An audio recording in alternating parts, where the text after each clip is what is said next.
Tiba saatnya ya Bapa, di dalam kebaktian ini, secara khusus kami rindu untuk mengalami perjumpaan dengan Tuhan yang hidup dan yang menghidupkan kami lewat pemberitaan firman.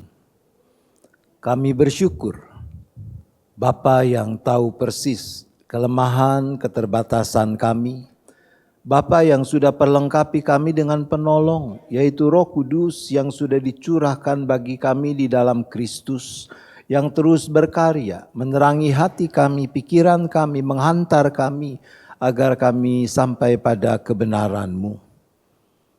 Mampukan kami ya Bapa, untuk memberi diri, dipimpin sepenuhnya oleh Sang Roh Penolong, agar dengan hikmat-Nya kami makin mengerti kebenaran firman-Mu, dan dengan kekuatan-Nya kami makin bersungguh melakukannya. Terima kasih Bapa, berfirman-Lah, kami anak-anak-Mu siap mendengar. Kami memohon hanya di dalam nama Tuhan Yesus Kristus. Amin. Teks Alkitab yang akan bersama-sama kita renungkan dalam kebaktian saat ini terambil dari surat Rasul Paulus kepada jemaat Kolose, Kolose pasal 3 ayat 12 sampai dengan ayat 15.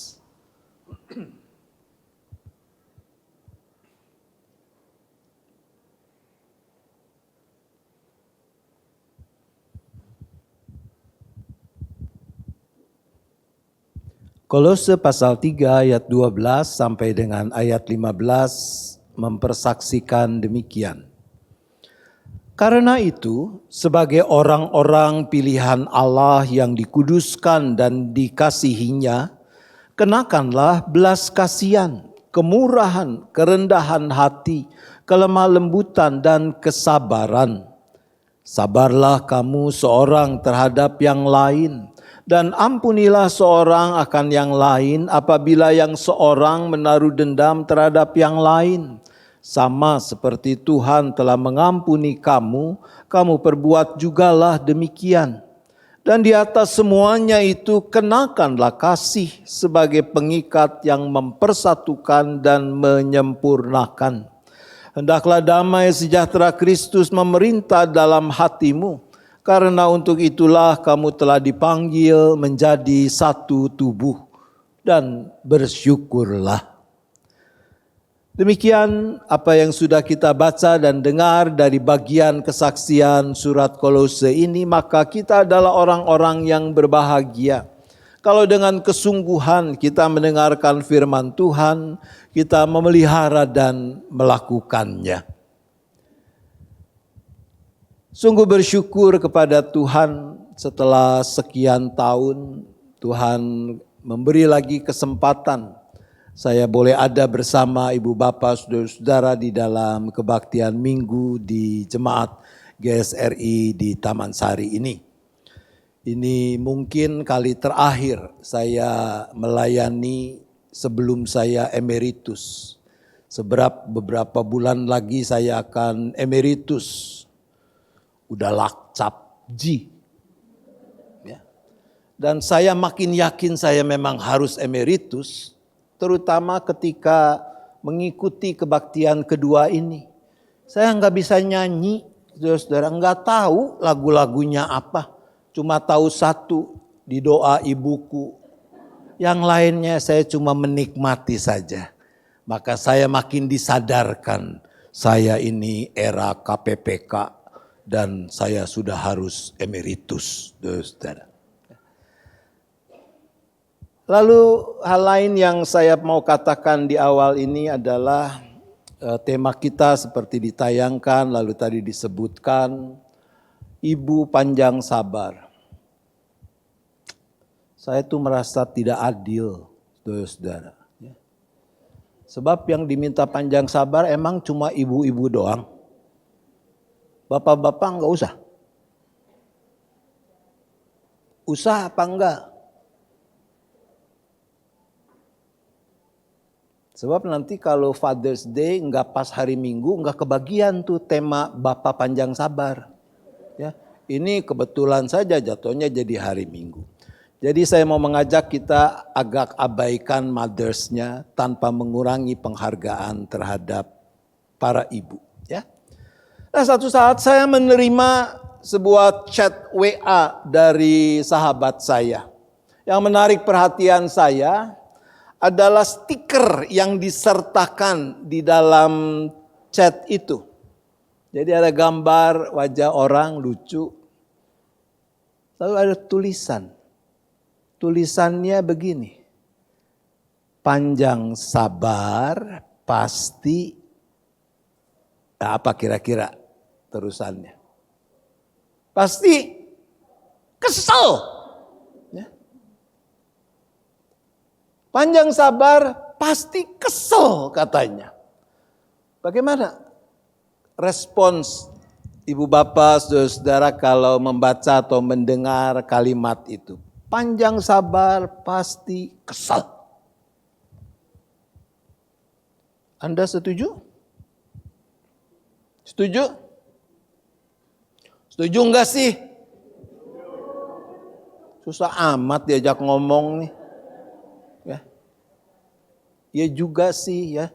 Sebab kalau dipikir-pikir secara insani ya sebagai manusia biasa, bukankah memang ada benarnya kalimat dalam stiker tadi, panjang sabar pasti kesel katanya. Sebab di dalam kenyataan bukankah kita selalu bisa mengalami situasi di mana kita merasa kesal ketika kita harus terus bersabar. Padahal yang kita hadapi adalah orang yang menjengkelkan, yang menyakiti, yang merugikan, bahkan mungkin memfitnah kita, menjelek-jelekan kita, menghina kita dan seterusnya. Dan situasi itu bisa terjadi dalam berbagai relasi hubungan antara kita dengan orang-orang di sekitar kita. Misalnya dalam relasi antara suami dengan istri. Saya mau tanya dulu nih, istri-istri, apakah Anda pernah merasa kesal pada suamimu sehingga mulai juga terkikis kesabaranmu? Pernah? Sering? Ya ampun. Kalau sering itu namanya hobi. Ya. Tadi yang jawab sering, kalau bukan sesuatu yang konfidensial, ya bukan rahasia, boleh cerita enggak? Satu hal apa nih yang ngeselin dari suami itu? Pulang malam terus. Ya. Mula-mula ya udahlah, kita ngerti ya. Sabar. Sebulan, 2 bulan, 3 bulan, masih juga tetap pulang malam. Ya. Dari ngomong bye-bye, dari nanya babe, ya masih pakai babe gitu kan ya. Kenapa sih kok pulangnya malam terus? Aku kan kesepian nih, aku sendirian. Kalau aku digondol maling bagaimana? Ya. Sampai terus lama-lama dia nggak denger juga, kita mulai rada ketus gitu kan. Kamu tuh memang nggak sayang ya sama aku. Nah, itu udah mulai itu ya. Nadanya makin meningkat, menunjukkan kesabaran kita mulai makin terkikis. Ya. Yaitu satu hal, bisa juga karena hal-hal yang lain yang terjadi dalam relasi antara suami istri tadi. Tapi ngomong-ngomong, suami bisa kesel nggak sama bini? Bisa juga ya? Bisa. Sudah menikah? Sudah. Kenapa kamu kesel?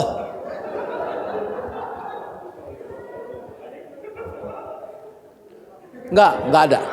Kalaupun ada, kita anggap tidak ada. Okay.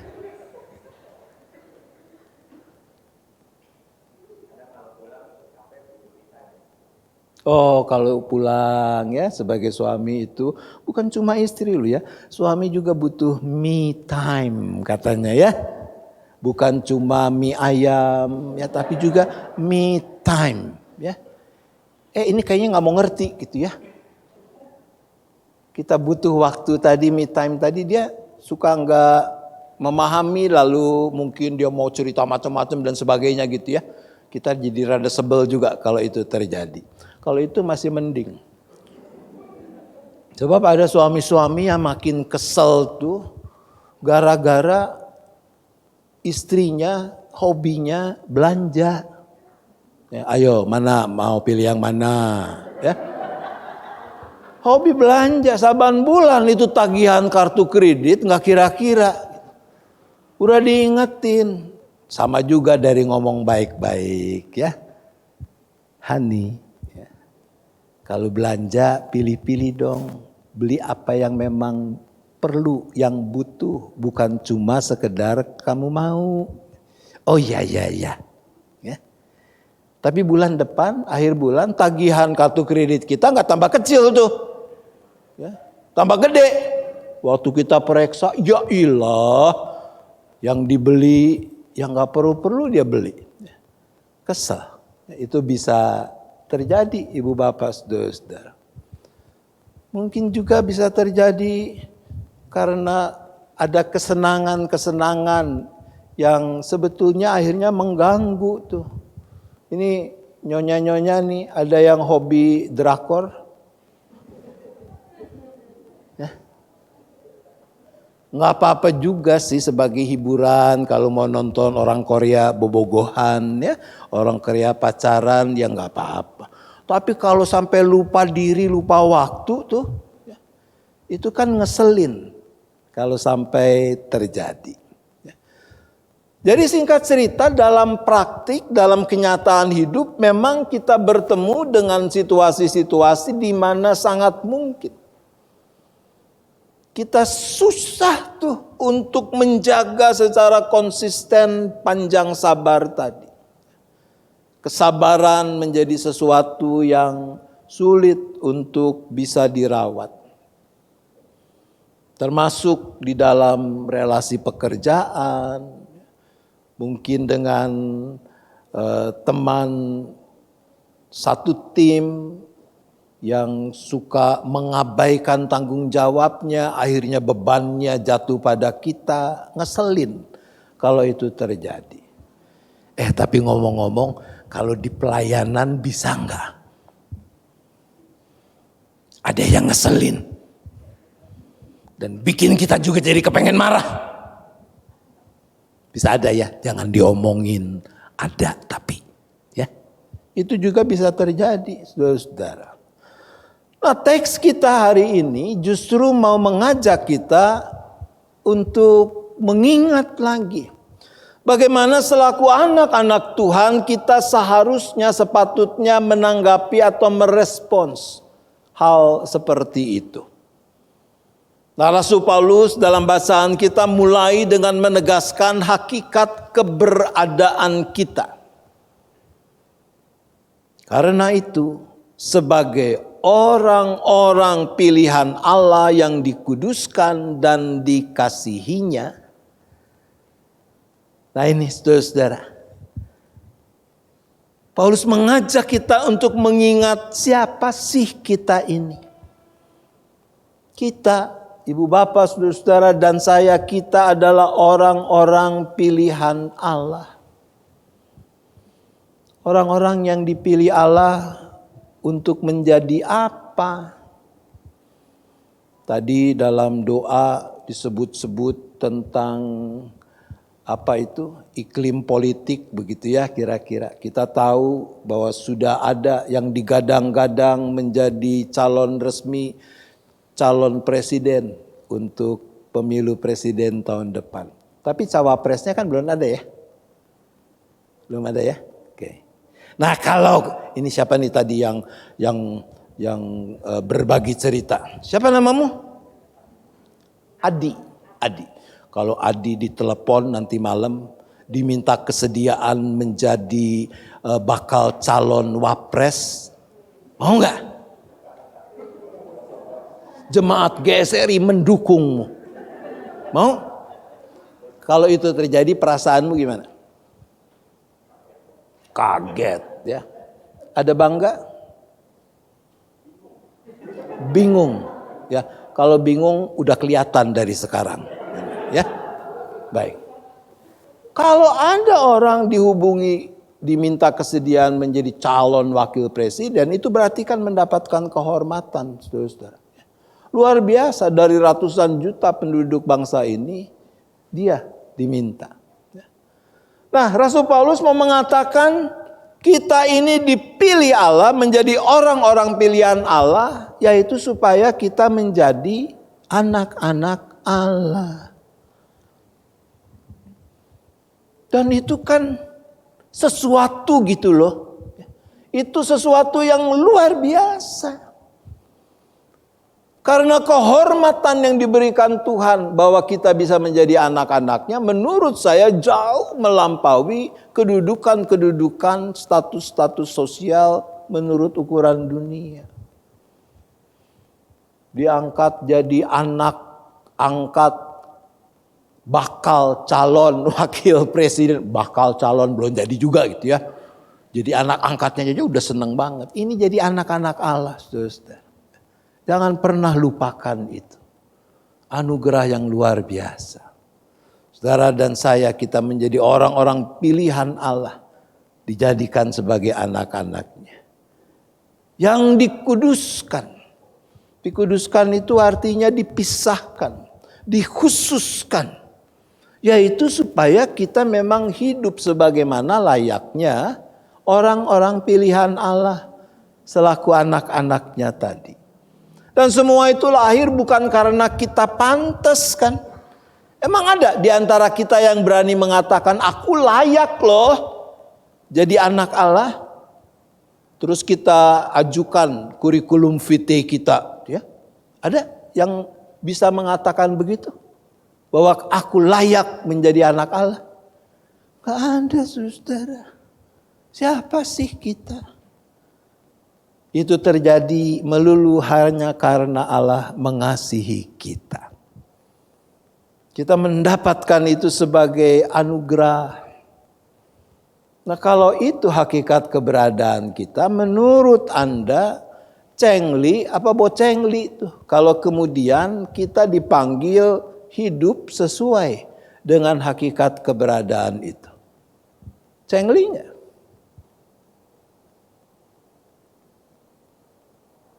Cengli dong ya. Kita mendapat anugerah yang luar biasa begitu ya pantas-pantasnya. Kalau Allah juga meminta kita untuk hidup sesuai dengan hakikat keberadaan kita. Nah, apa itu? Paulus melanjutkan, kenakanlah belas kasihan, kemurahan, kerendahan hati, kelemah lembutan dan kesabaran.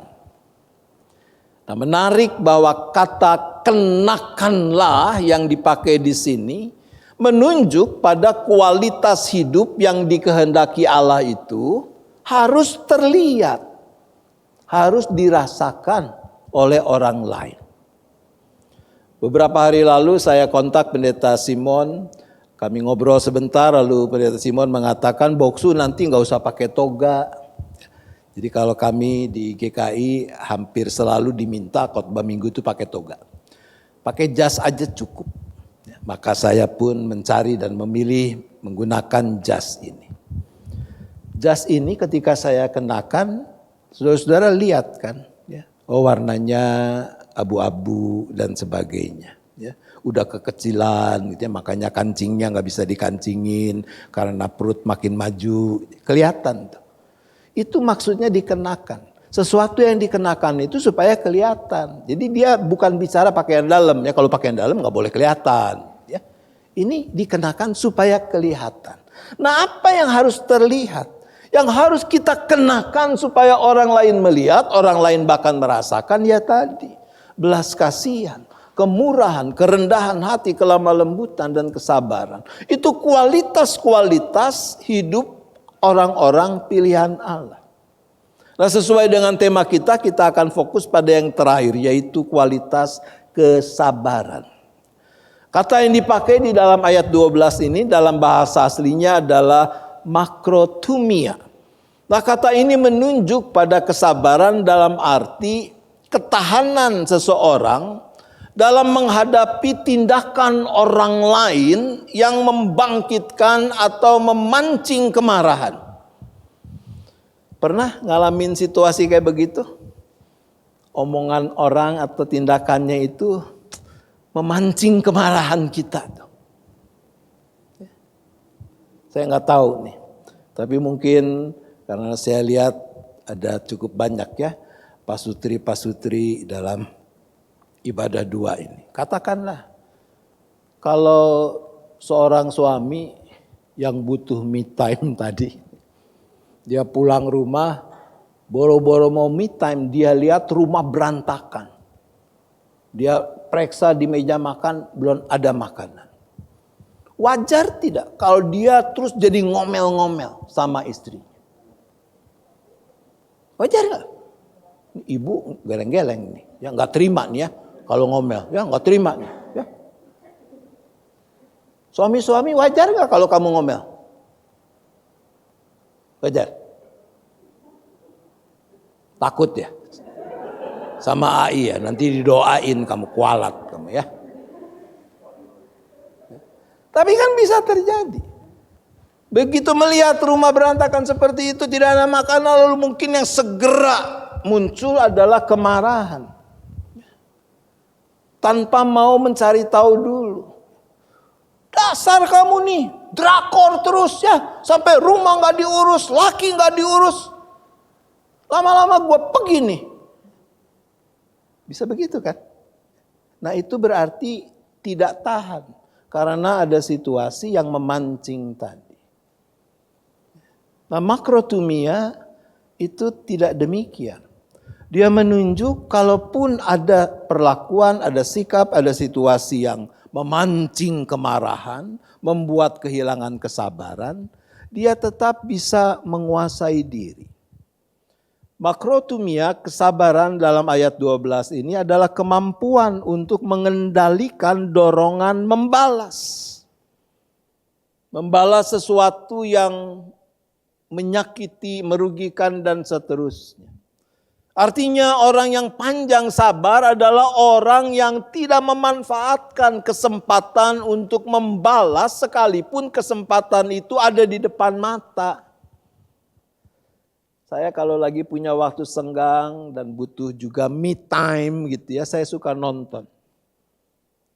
Beberapa film saya nonton punya kecenderungan yang positif, yaitu ketika digambarkan ada orang, tokohnya nih ya, jagoannya ini, keluarganya dibunuh. Lalu dia, kalau film silat dia melatih ilmu gitu ya. Tapi juga bukan film silat juga ada beberapa. Sampai akhirnya dia bisa ketemu tuh yang membunuh keluarganya itu. Dia bisa mengalahkan sampai udah tergeletak. Pistol sudah tinggal jedor atau kalau pedang tinggal bles. Tapi pada saat-saat akhir ia tidak melakukan. Yang menarik saya adalah hampir sama tuh kalimatnya. Enggak dilakukan kenapa? Jagoan-jagoan ini mengatakan, kalau aku melakukannya, aku akan menjadi sama dengan kamu. Itu makrotumia. Punya kesempatan membalas tapi tidak melakukannya. Bukan tidak bisa, tapi karena tahu itu bukan yang diperkenan oleh Tuhan. Nah, kualitas itu dikuatkan di dalam ayat 13. Ayat 13 mengatakan, sabarlah kamu seorang terhadap yang lain. Dan ampunilah seorang akan yang lain apabila yang seorang menaruh dendam terhadap yang lain.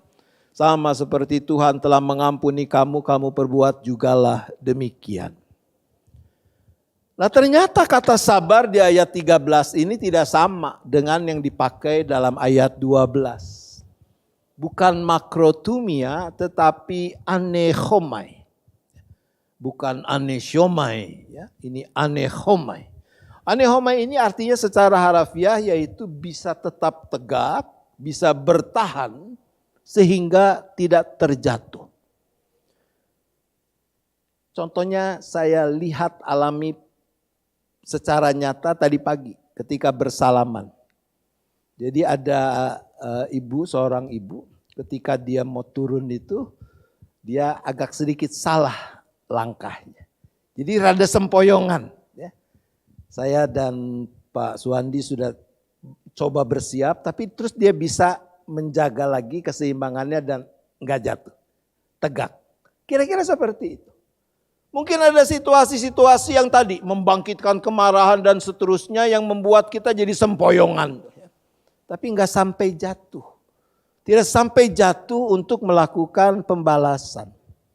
Jadi kata sabar di sini, anechomai ini menunjuk pada kesanggupan untuk menanggung atau bersabar berkaitan dengan kesalahan atau kelemahan orang lain. Jadi yang anechomai tadi akan membuat si suami ketika lihat rumah berantakan, dia nggak langsung terus jadi ngambek marah-marah, nggak keruan. Dia akan datangi istrinya. Dia akan peluk dan mengatakan, sayang, kamu gak apa-apa kan? Kamu sehat kan? Apa kamu sakit? Sampai rumah jadi berantakan, belum ada makanan. Sebab boleh jadi si istri memang gak bisa bangun sepanjang hari karena vertigo tuh. Ya? Kalau buru-buru marah berarti dia gagal dalam penguasaan diri. Nah, kelemahan, kesalahan yang dilakukan oleh pihak lain selalu bisa terjadi. Dan itu yang tadi kita katakan yang ngeselin kita. Nah, panggilan kita untuk merawat, mendemonstrasikan kualitas sabar itu lalu dikaitkan erat dengan urusan pengampunan. Jadi ringkasnya kalau ada orang yang karena kelemahan, karena kesalahannya telah menjengkelkan kita, menyakiti, menghina kita dan seterusnya. Maka sebagai orang-orang pilihan Allah yang dikuduskan dan dikasihi Allah ini, kita dipanggil untuk mengampuninya. Kok enak? Udah disakiti, dirugikan, terus kita sekarang diminta untuk mengampuni. Enakan dia dong. Jangan buru-buru ngomel, saudara-saudara. Sebab ada dua hal paling tidak yang menjadi alasan kenapa itu memang harus dilakukan. Yang pertama, hal pengampunan, hal mengampuni, menjadi panggilan kita itu dikaitkan dengan pengampunan yang sudah kita terima dari Tuhan. Sama seperti Tuhan telah mengampuni kamu, kamu perbuat jugalah demikian. Bukankah sikap orang-orang yang nyebelin itu sama juga sebetulnya dengan sikap kita kepada Tuhan? Bahkan boleh jadi sikap kita kepada Tuhan, yaitu semua hal yang menyakiti hati Tuhan, yang membuat Tuhan jadi sedih, yang berakar pada kelemahan dan dosa kita, jauh lebih menyakitkan ketimbang apa yang dilakukan orang lain kepada kita. Jadi, kalau kita sebegitunya menjengkelkan Tuhan dan Tuhan tetap mengampuni kita, maka siapa kita sampai kita tidak mau mengampuni orang lain yang bersalah kepada kita? Tuhan Allah Bapa kita yang mau memahami kelemahan kita dan mengampuni kita. Karena Dia adalah Tuhan yang penyayang, pengasih, panjang sabar dan berlimpah kasih setia. Itu tadi yang dibacakan dari Mazmur 103. Hal yang kedua, mengandalkan kekuatan sendiri pasti kita tidak sanggup lah. Hidup mempraktikkan kesabaran dan pengampunan seperti itu. Sumber kekuatan untuk menumbuh kembangkan kesabaran yang berbuahkan pengampunan itu adalah kuasa kasih. Kasih yang agape, kasih yang tak bersyarat seperti yang Tuhan demonstrasikan dan Tuhan anugerahkan kepada kita. Maka ayat 14 juga mengatakan, dan di atas semuanya itu kenakanlah kasih sebagai pengikat yang mempersatukan dan menyempurnakan. Nah, pengikat ini saudara-saudara bukan tali rafia nih. Kata yang dipakai itu sundesmos dalam bahasa aslinya. Dia merujuk atau menunjuk kepada apa yang kita kenal sekarang dengan ligamen. Ibu bapak saudara-saudara tahu ligamen? Ligamen itu adalah jaringan ikat yang ada dalam tubuh kita yang sangat kuat yang mengikatkan tulang pada persendian. Jadi tulang-tulang kita ini kalau tidak ada ligamen tadi dia akan ambruk, saudara. Kita tidak bisa berdiri tegak kalau tulang-tulang itu tidak dipertautkan oleh ligamen. Kita akan ngelemprek kayak jelly gitu, saudara. Ligamen itu yang mengikatkan sehingga bisa menjadi satu kesatuan utuh kerangka tubuh kita ini. Seperti itulah yang dimaksudkan dengan kasih sebagai pengikat yang mempersatukan. Di dalam kasih agape yang mengikat kita itulah kita dimampukan makin menuju kesempurnaan. Yaitu kembali pada arah dan tujuan yang Tuhan Allah tetapkan ketika menciptakan kita selaku gambar dan rupanya. Lalu praktisnya apa yang bisa dan harus kita lakukan? Ayat 15 mengatakan itu. Hendaklah damai sejahtera Kristus memerintah dalam hatimu. Karena untuk itulah kamu telah dipanggil menjadi satu tubuh. Kata memerintah dalam teks ini secara harfiah aslinya berarti wasit. Jadi hendaklah damai sejahtera Kristus menjadi wasit dalam hatimu. Kita tahu ya wasit itu seperti kalau orang pertandingan bulu tangkis ada wasitnya tuh. Jadi kalau si Polan bertanding dengan si put on gitu ya, lalu put on merasa smashnya masuk nih.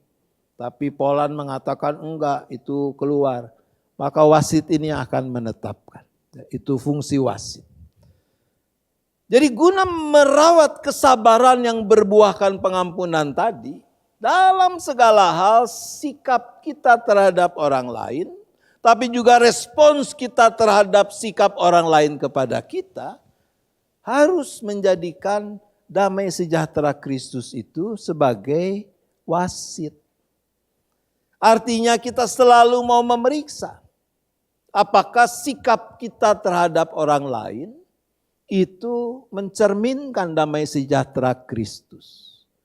Jadi kita dipanggil bukan cuma supaya panjang sabar ketika ada yang ngeselin kita, tapi juga supaya kita jangan ngeselin orang lain, saudara-saudara. Makanya tadi sikap kita harus dicek. Dan checklistnya adalah apakah itu sesuai dengan damai sejahtera Kristus. Apakah itu mendatangkan damai sejahtera Kristus. Kalau tidak jangan begitu dong. Tapi sebaliknya dalam rangka panjang sabar tadi checklist itu juga berlaku. Begitu kita terprovokasi, terpancing untuk jadi kehilangan sabar, kita cek. Apakah respons kita itu sesuai dengan damai sejahtera Kristus. Memancarkan damai sejahtera Kristus atau tidak. Tidak gampang.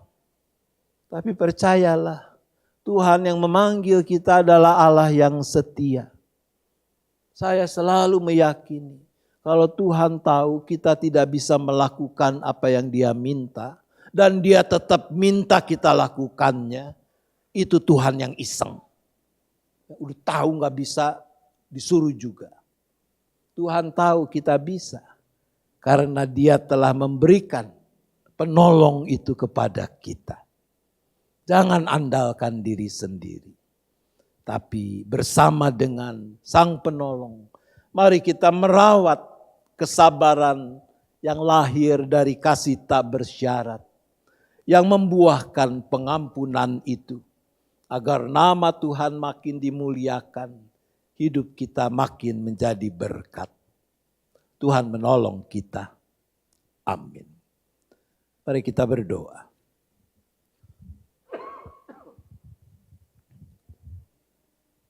Ya Bapa, kami sungguh bersyukur karena Engkau begitu mengasihi kami, sehingga sekalipun kami penuh dengan cacat celah, Engkau memberi kami anugerah, hingga kami bisa menjadi orang-orang pilihan yang Tuhan kuduskan, yang Tuhan kasihi. Kami boleh menjadi anak-anak-Mu. Ampuni kami kalau di sana sini mungkin kami kerap tidak mencerminkan kualitas hidup yang harus kami kenakan, termasuk utamanya hal kesabaran. Acap kali oleh hal-hal kecil saja kami kehilangan kesabaran. Bapa, tolong kami, teguhkan kami. Terus tumbuhkanlah dalam hati pikiran kami kasih yang agape itu, sehingga kami beroleh kekuatan untuk merawat kualitas kesabaran, panjang sabar dalam keseharian hidup kami secara bertanggung jawab. Terima kasih Bapa, kami memohon hanya di dalam nama Tuhan Yesus Kristus. Amin.